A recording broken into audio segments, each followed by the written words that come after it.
Villanueva, Villar Camille, Villar Mark Zubiri, Senate President Cayetano Alan. With 12 senators present, the chair declares a quorum.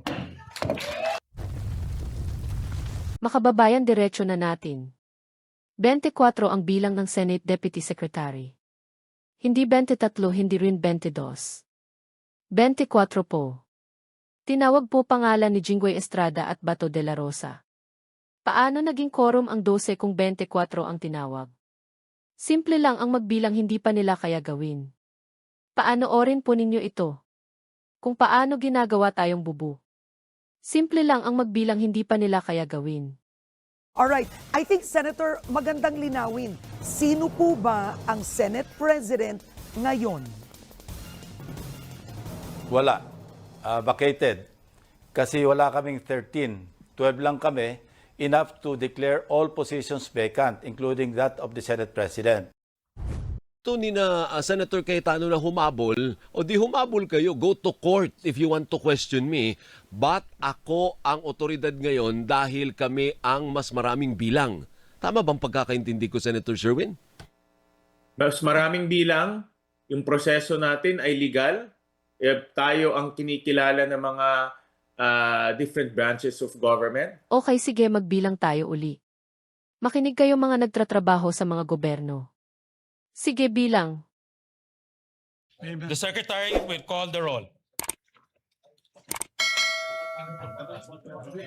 Perfect. The deputy Let it be put on record that the secretary refused to call the roll. Let the deputy secretary for legislation to call the roll. Roll call of members, the Honorable Senators Aquino, Cayetano Pia, De La Rosa, Ejercito, Escudero, Estrada, Gatchalian, Go, Hontiveros, Lacson, Lapid, Legarda, Marcoleta, Marcos, Padilla, Pangilinan, Soto, Tulfo Erwin, Tulfo Rafi, Villanueva, Villar Camille, Villar Mark Zubiri, Senate President Cayetano Alan. With 12 senators present, the chair declares a quorum.